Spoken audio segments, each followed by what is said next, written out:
how to single out a color on Photoshop. That's what we are going to do in today's video. But first, make sure to like the video, hit the like button and subscribe to our channel and click on the subscribe button and click also on the notification button if you want.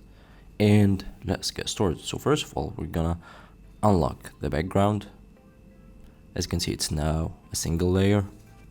Now what we want to do is to select the area that we want to single the color out.